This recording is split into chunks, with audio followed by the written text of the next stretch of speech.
Imran, Sumaiya Sumaiya BP, হ্যাঁ ইমরান নাম শুনছেন না? তারপরে জান্নাত তোহা, ফারহানা বিথি, নাজিম।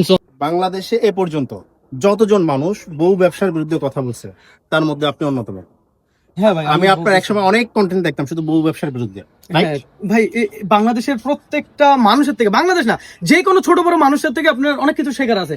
এই বউ ব্যবসায়ীদের থেকে কি শেখার আছে আপনি বলেন? এই সোশ্যাল মিডিয়া না, ওরা তো শুধু বউ দেখে, টাকা কামায়। এই রিসেন্ট আমি একটা ভিডিও করছি, একটা ছেলে আবির মিম, ওদের বয়স অনেক কম, ওরা ও ছেলে বউ ব্যবসা করতেছে। তখন আমি ওরা বললাম যে ওর কমেন্ট বক্সে গিয়ে দেখি যে মানুষ নেগেটিভ কমেন্ট করে। তো এই যে ছোট ছেলেটা বউ ব্যবসায়ী শিখছে কাদের থেকে? বড় বড় বউ ব্যবসায়ী যারা আছে তাদের থেকে। যারা বউ ব্যবসা করে সফল হয়েছে তাদের থেকে। অবশ্যই তারা বলে আমরা আজকে বাড়ি করলাম, গাড়ি কিনলাম। তো তোমরা বউ ব্যবসা করে বাড়ি গাড়ি কিনো, ছোট ছোট ছেলেদের ওরা কি শিখবে? আচ্ছা, এখন বউ ব্যবসার ডেফিনেশনটা কি? আপনি যে বউ ব্যবসায়ী চিন্তা করেন, মানে কাকে আপনি বউ ব্যবসা বলতে চান আর কাকে বউ ব্যবসায়ী বলতে চান?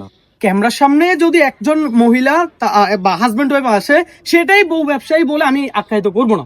আমি সোজা কথা বলছি। হ্যাঁ, বউ ব্যবসা হলো সেইটা যে আপনি আজকে সকালে কি করতেছেন, আপনি কি পড়ছেন, আপনার বউয়ের মানে উল্টাপাল্টা কথা অনেকে বলবে যে রবিন ব্রো এটা কি বের করলো মুখ থেকে। আমি বলতে চাই না, তবে আমি ডিরেক্ট সরাসরি নাম বলতে চাই। সোশ্যাল মিডিয়া যারা নষ্ট করতেছে বউ ব্যবসায়ীরা, হ্যাঁ নাম বিডি ইমরান, সুমাইয়া বিপি, হ্যাঁ ইমরান নাম শুনছেন না? তারপরে জান্নাত তোহা, ফারহানা বিথি, নাজিম সোহা। তারপরে লিংক ভাইরাল হয়েছে, জান্নাত তোহা, নাজিম সোহা।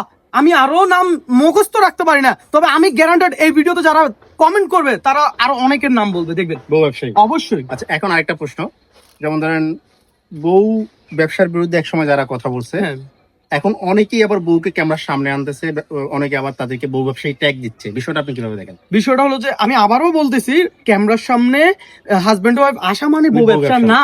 হ্যাঁ, আমি বাহিরের কান্ট্রির একজন দম্পতি যাদের ভিডিও দেখি, তারা ইসলামিক মেসেজ দেয়, খুব সুন্দর হিজাব করা। আমি কি তাদেরকে বউ ব্যবসা বলবো? মোটেও না।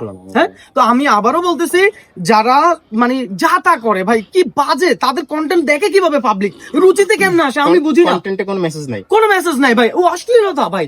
হ্যাঁ, ছোট ছোট ছেলেরা ওরা এখন চিন্তা করবে ওদেরকে দেখে যে ওরা সফল হয়েছে, বাড়ি গাড়ি করছে, আগে ড্যান্ডি খাইতো, তারা আজকে সফল, তাহলে আমরাও করবো।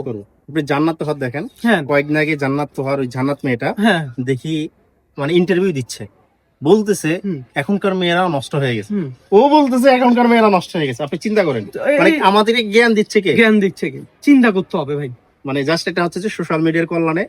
সোশ্যাল মিডিয়া এখন এমন একটা ব্যাপার হয়ে গেছে, এখন মূর্খ হচ্ছে যে জ্ঞানী, আর জ্ঞানী হয়ে গেছে মূর্খ মানুষের থেকে অনেক কিছু শেখার আছে, তবে বউ ব্যবসায়ীদের থেকে কিছু শেখার নেই। সোজা হিসাব, সরাসরি বয়কট চাই, সরাসরি বয়কট চাই। যারা বউ ব্যবসায়ীদেরকে সাপোর্ট দিচ্ছেন, আপনারাও দায়ী থাকবেন, ঠিক আছে? আমি এতটুকু বলতে পারি। এটা আমাদের ভবিষ্যতে কি রবিন ব্রো কখনো বউ ব্যবসা করবে? রবিন ব্রো 2017 সাল থেকে কন্টেন্ট বানাচ্ছে। রবিন ব্রো বিয়ে করছে আজ থেকে 10 বছর। আমি বলতে পারেন অল্প বয়সে বিয়ে করে ফেলছি। তখন আমার সেন্স তো এই ধরনের কাজ করতে পারতো যে আমি বউ ব্যবসা করি, আমিও টাকা কামাই। কিন্তু 17 বছর 10 বছরে বিয়ে করাতে 2017 সাল থেকে আজ পর্যন্ত রবিন ব্রোর ওয়াইফ কেউ দেখেনি, আর দেখবেও না ইনশাআল্লাহ। এই জন্য আমি রবিন ব্রোকে একটা স্যালুট দিব। Thank you so much. সবাই ভালো থাকবেন, এবং রবিন ব্রো আজকে যে কথাগুলো বলছে এগুলো ফলো করবেন। আপনার ব্যক্তিত্ব, আপনার পারিবারিক জীবন যদি প্রাইভেট না থাকে, সমাজ আপনাকে কখনো সম্মান করবে না। ভাই আরেকটা কথা আমি বলি, বউ ব্যবসায়ীরা মনে কষ্ট পাবে, তাদের জন্য আমার একটা ছোট্ট মেসেজ। দেখেন, আসলে এই আপনারা দেখবেন সোশ্যাল মিডিয়ায় যে বউ আপনাদের যে দম্পতির যে একটা ভালোবাসা, এগুলো আপনারা বেশি বেশি তুলে ধরেন, এতে নজর নামেও একটা ব্যাপার আছে, ঠিক আছে? অধিকাংশ বউ ব্যবসায়ী যারা, তাদের সংসার টিকে না। আলম হাসান নামে একটা ছেলে আছে, হ্যাঁ, আগে বউর সাথে 100% প্রীত, ভাই 100% প্রীত, কিন্তু দিন শেষে শেষ। হ্যাঁ, তো এই যে এইগুলা বুঝতে হবে। বিয়ে মানে কি আপনাদের কাছে কি আমি জানি না, বাট এই যে অনেক অল্প বয়সে আমি বিয়ে করেও আমি আমার ওয়াইফের সাথে সারাটা জীবন কাটাতে চাই। হ্যাঁ, এবং আল্লাহ যদি আমাকে উপরে নিয়ে যায়, যদি জান্নাতে যদি যাইতে পারি, দেন আমি ওখানে যেন তার সাথে থাকতে পারি, সেই দোয়া করি। তো আমার মনে হয়, আমার যেটা মনে হয় ভাই, বাস্তবে এরা ব্যক্তিগত জীবনে সুখী না, জাস্ট এটা সোশ্যাল মিডিয়াতে এটা দেখায়। ভাই যাই হোক, দিন শেষে আপনার উপরে যাইতে হবে। আপনি এমন কিছু দুনিয়া রেখে যায়েন না যে আপনি পরকালে গেল আপনার মাথার উপরে রেকর্ড থাকবে। প্লিজ রিকোয়েস্ট, বউ ব্যবসায়ীদেরকে আজকে মেসেজ দিয়ে দিলাম।